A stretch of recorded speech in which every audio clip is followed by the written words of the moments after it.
Hey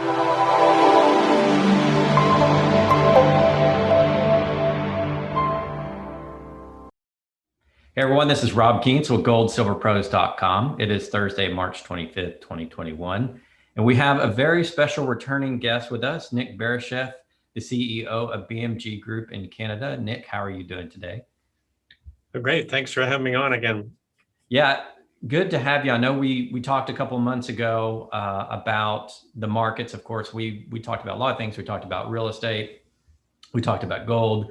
And I wanted to focus a little bit here on what we've been seeing in the silver market the past couple of months. We've had this silver squeeze movement going on where the Reddit crowd and Wall Street Silver have gotten involved and driven a lot of interest, certainly for the younger crowd, into silver. I wanted to get your thoughts on that. Where are we with the silver squeeze movement? Was it successful? Is it dead? Or do you see that being a positive development? Well, we still have the vulnerabilities in both the ETF and in the COMEX, but there was a slight upward bump, but then it's backed off and hasn't really gone anywhere. And people that are, I think it's a mistake to, sort of gamble on there being a silver squeeze, because the ETF, for example, the SLV, changed the prospectus where they can be in a position where they collect dollars but don't buy the silver, don't acquire the silver, in which case it'll go into a discount to NAV. On the COMEX, there's many rules they can change to avoid any kind of a squeeze on the COMEX. And we can look back through history. They did it to the Hunts and bankrupted them when the Hunts tried to do a silver squeeze on the futures markets. And I'm always confused by this. People are wanting to look at the paper markets when the physical markets are the real markets. Now the trouble is it's the paper price that everybody focuses on and gets published, but the real price is nothing like the paper price. To get a feel for the real physical price, just go to eBay. Canadian eBay has over 100 pages with 50 sellers per page. And the lowest price is like $50 Canadian, plus $20 for delivery. So that's closer to the real price. Like when we consider pricing mechanisms, if you look up the price of Apple stock on the NASDAQ, you get one price. And it's both the physical and the paper price. But in the precious metals, you've got these two very distinct prices, and that spread is going to grow. Even most coin dealers are charging you 30% premiums for silver today. So, the paper price hasn't done too much. It's gone up a bit, then it went down and sort of stabilized today. But the physical pricing is a whole different story. Yeah, it's interesting that you bring that up, because at the end of January, beginning of February, we saw that movement into SLV. And then a week or two later, we saw the movement back at SLV. And it seems as though people were moving to other avenues to get actual physical. They were going to the Sprott PSLV fund, which is more of a, a one-for-one share for silver situation. And then they were basically buying out all of the physical exchanges, all the online retailers. And from my conversations with Miles Franklin, SD Bullion, some of the other dealers that I deal with, they're still having trouble sourcing silver, and that's why we're having these high premiums.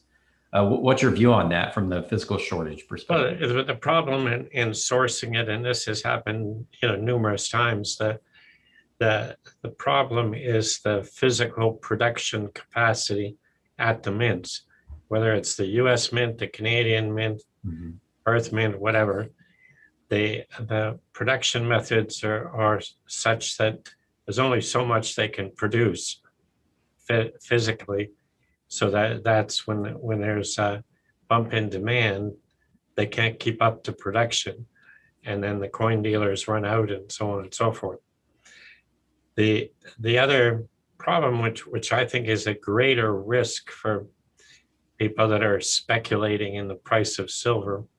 See, from my point of view, we look at not speculating in precious metals, but owning them for long-term wealth preservation. And when you consider that, silver was up 43% last year, 18% the year before, gold was up 23% and 18%. And just the day-to-day returns, just sit back and relax and buy and accumulate. The returns are 2 and 3 times what the pension funds are getting. So that's the main message. The risk, I think, comes from the unallocated accounts for both gold and silver. And those are in Perth, Montreal, Zurich, etc. And there's rumors that now people are asking for delivery of their Perth Mint accounts, and they're not getting any firm dates when that will happen. And the thing is, these unallocated accounts are just like fractional banking. On a good day, everything works and so on. But if a lot of people go to the bank and ask for their money, that they don't have enough, it's gone, it's being lent out. So the same thing in the unallocated precious metals accounts. Yeah, and that's a good point that you bring up. There is a big difference between unallocated and allocated. And for those viewers Right. who may be learning about the market, can you explain the difference what unallocated really means? Well, unallocated basically is just you technically give your money to a precious metals vendor, and he promises to give you bullion when you ask for it. But there is no bullion set aside in the vault in your name. In allocated, the bullion is specifically set aside for you. And to be really enforceable in allocated, this largely in the bigger bars, is that you need the serial number, the refiner, the exact weight and purity in a document saying this bar belongs to you. You then pay storage, and a lot of people have got this false sense of economy. Well, I don't want to pay storage fees. Well, the big part of the storage fees are the insurance, and that's what has to fluctuate with the price. But for round numbers, let's call it 1%. Well, if you're making 46%, do you really care if you're paying 1% in order to have real bullion? So that's always surprised me. I looked at doing futures contracts when I set up the fund. I was thinking, so the fund would buy futures contracts and take delivery and so on. And I decided against that. So we just deal with the physical bullion markets. We don't deal in futures or paper of any kind whatsoever. We don't hedge, we don't lease, we don't rebalance. It's a pure bullion play.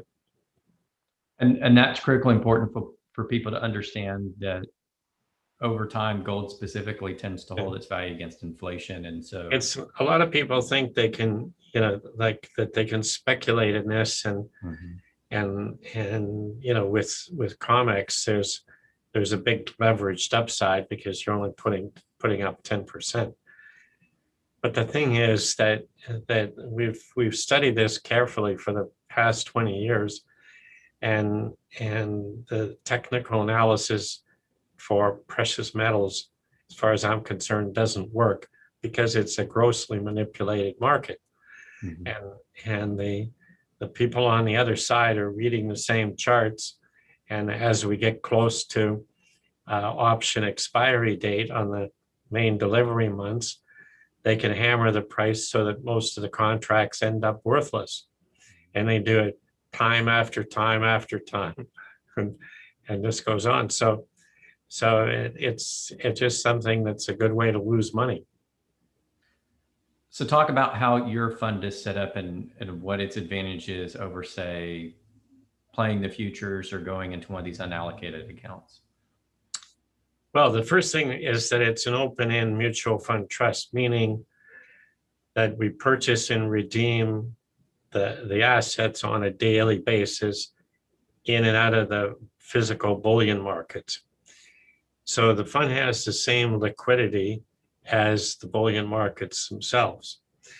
And even if you take the biggest ETFs like the GLD and the SLV, the liquidity is a fraction of what the bullion markets are. Mm-hmm. Like the amount of physical bullion traded, I forget the exact number currently, but it's in the 50 billion a day mark. So neither the SLV nor the GLD, and everything else is less than that. So our funds have the same liquidity. As a result, it's always priced at net asset value. There's never a premium or a discount. So that's because it's an open-end trust. So then we don't hedge, lease, rebalance, lend, do any of that on purchase. That's right in our prospectus. And the reason for that is my belief is when I buy bullion, I don't want a portfolio manager messing with it. Because if he starts messing with it, he can do a trade that's opposite to what actually happens. Mm-hmm. So I want an investment in bullion, not an investment in the skills of a portfolio manager.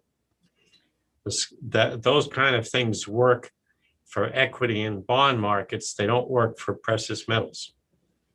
Right. And if you did have someone that was trading the account, it would be more like these other markets, the COMEX futures market, where we see these, Right. billions of ounces of gold and silver traded every week. Wouldn't compare with actual world production. I mean, it's just Right. the actual physical trade is a fraction of this. And as you mentioned before, it distorts the prices. There's the manipulative end of it. And then there's just price distortion where Right. even if you had speculators coming in, they weren't trying to manipulate. They were just trying to do an honest trade, assuming that's true. It still would manipulate the price because people would pile into one side of the trade. That's So right. your money managers going long, you'd have your bullion banks going short, and that manipulates the price. Whereas if you had a pure physical market, that pure physical market would be more based upon the needs of the market, the investment needs, the industrial demand, and all of those factors. And I contend that's not what we have right now. And that's where, like in the physical markets, so the average increase in gold for the past 20 years has been about just under 11%, pretty close to that in silver. Now, silver has a lot more volatility because there have been more years of negative returns, but also years of 70% returns. So, but it averages out. So you need to look at silver over the long period, like 20 years, and you get 11% with 46% last year. So to me, the objective is to accumulate it and acquire physical bullion, so that eventually you're going to get to a shortage, and eventually you're going to get some kind of failure in the paper markets, whether it's the ETFs, the COMEX, the unallocated. And when that happens, the paper price goes ballistic, and you get a bonus for your patience.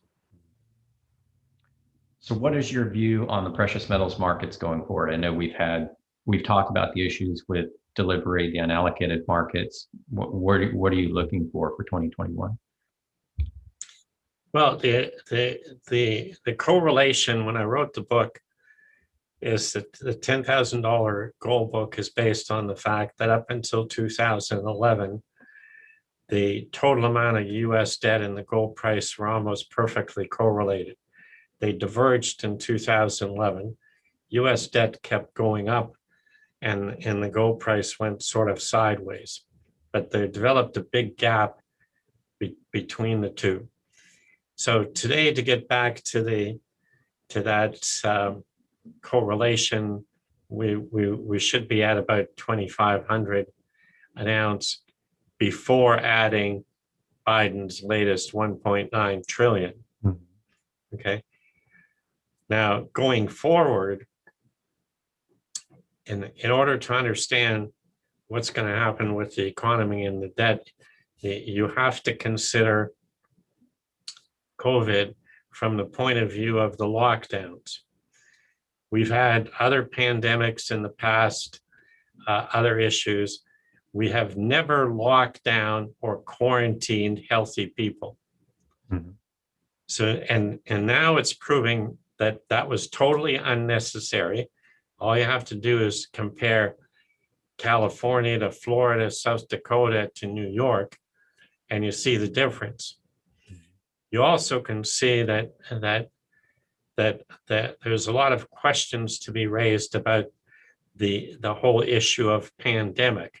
I'm not saying the virus doesn't exist, but a pandemic didn't happen. To have a pandemic happen, you have to have dramatically more deaths in 2020 than 2019. That didn't happen.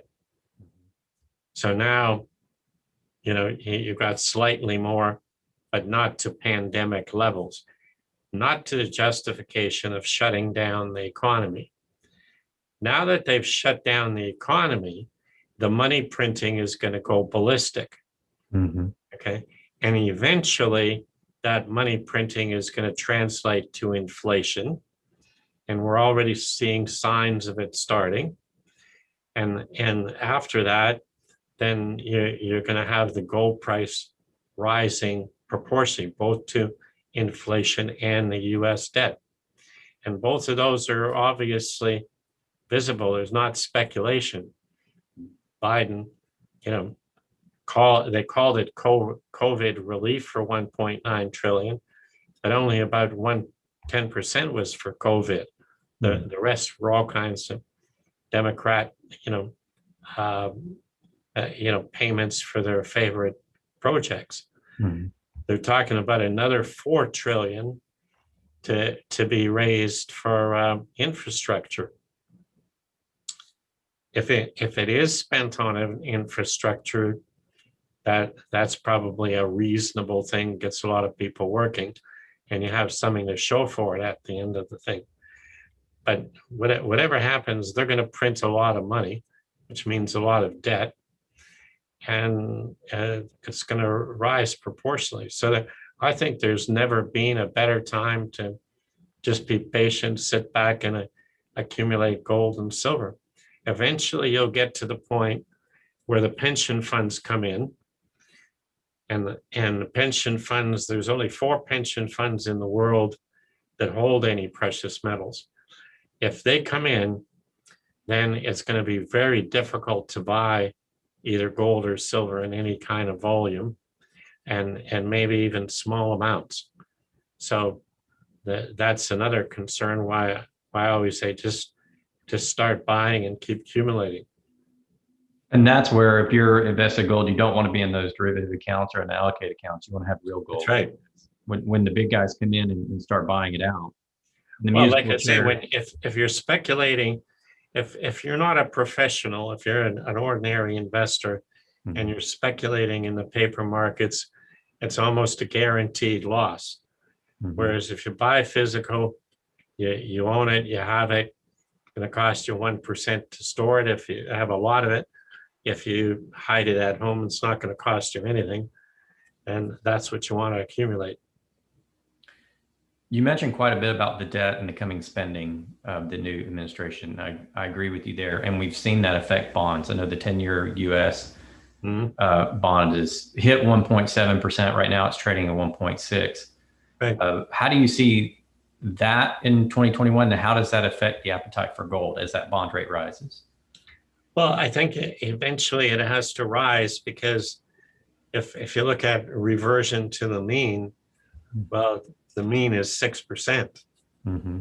Okay, and it's almost hard to imagine going to 6% and the implication on federal debt as well as personal debt, mortgages, the economy as a whole. So it'd be a giant disaster, and eventually, I think the central banks lose control of it, and they don't set the rate. The market sets the rate, Yeah. and we're seeing glimmers of that now. So Nick has mentioned we have some viewer questions via Twitter and YouTube. I wanted to ask you a couple of those. Michael asks, it'd be great to know Nick's thoughts on all the reports of the mint shortages, delays, and inabilities to convert unallocated. I think you covered that earlier, but can you give a summary of what you're seeing there? Well, that the unallocated accounts have always been, to me, a bad investment. It's false savings, because in an unallocated account, you're not paying storage because you don't own anything. Mm-hmm. So I've always said that how do you know whether you actually own the bullion? Are you really paying storage fees? So the issue is that was a disaster waiting to happen. It's, like I said, very similar to fractional reserve banking. Is what unallocated accounts basically are. All right, we have another question from the Cool Breeze, and he's asking about China's actual reserves. Dr. Stephen Lieb, as you may have seen, has documented that China has many more gold reserves than they're officially reporting. How does that eventually affect the price action?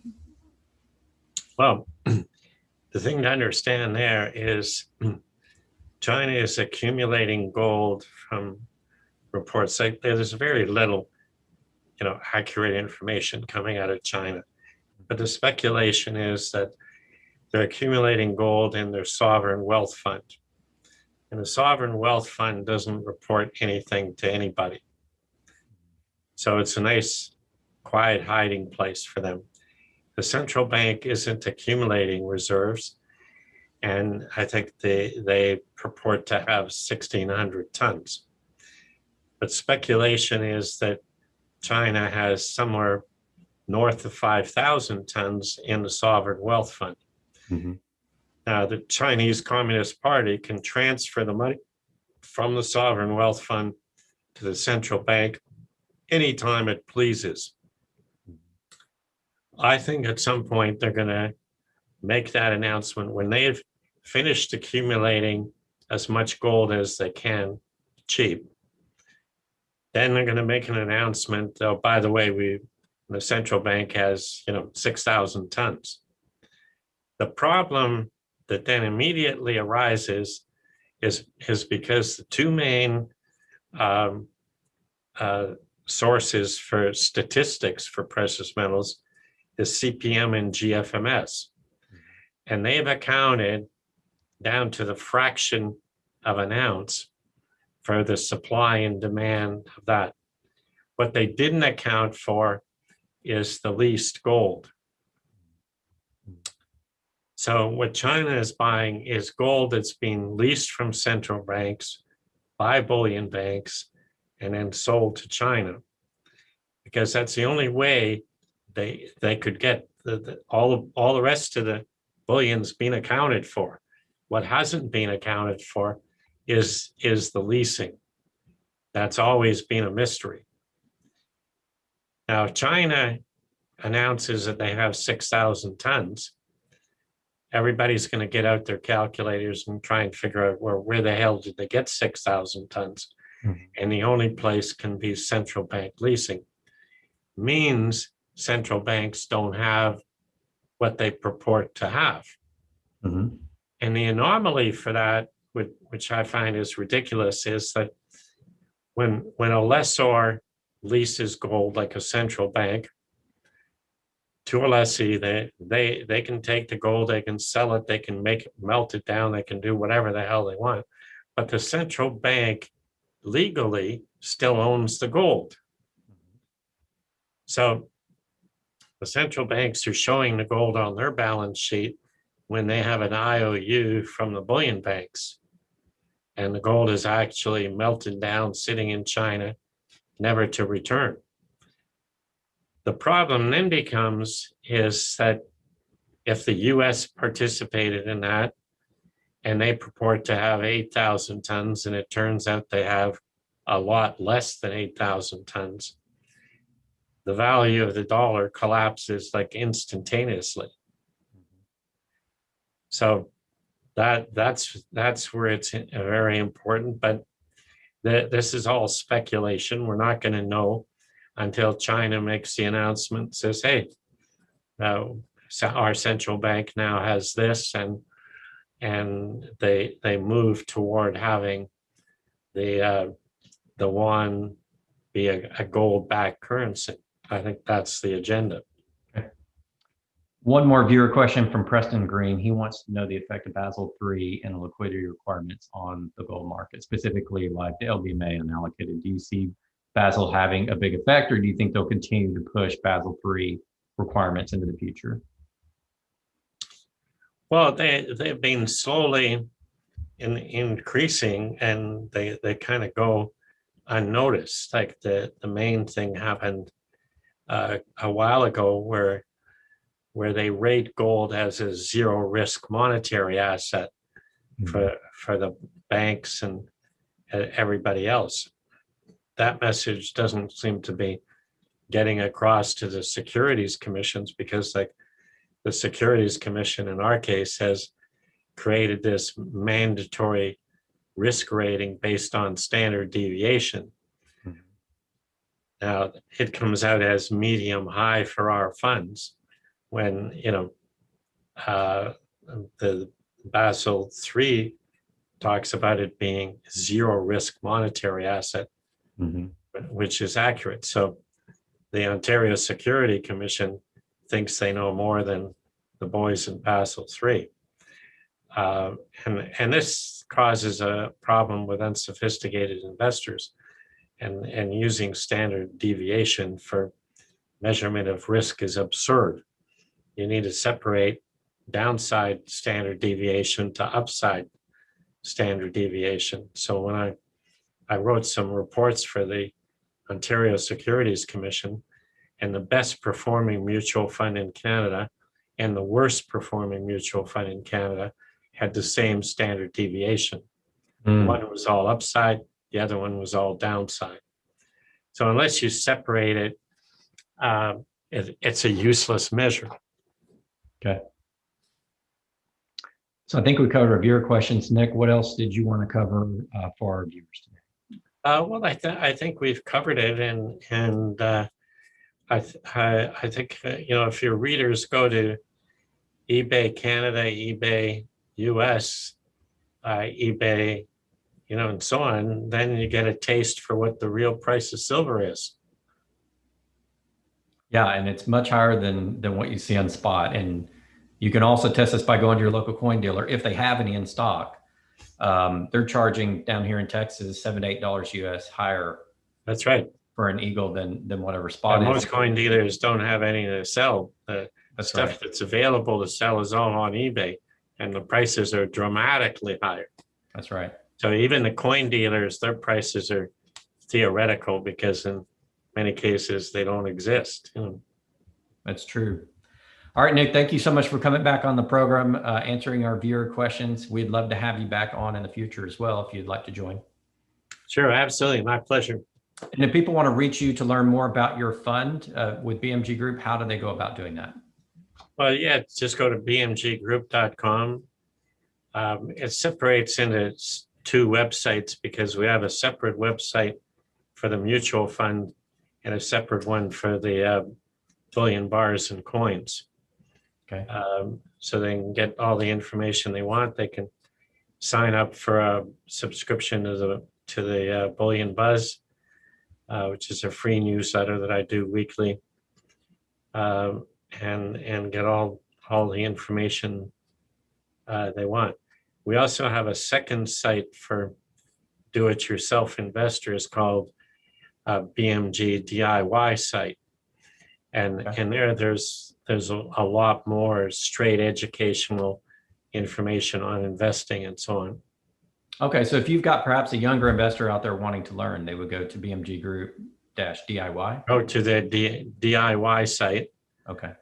first, because that gives you all kind of the basic on all investment. The BMG Group sites are primarily on precious metals. All right. Fantastic. Thank you, Nick, so much for your time. We always appreciate it. Okay, my pleasure. All right. Bye-bye.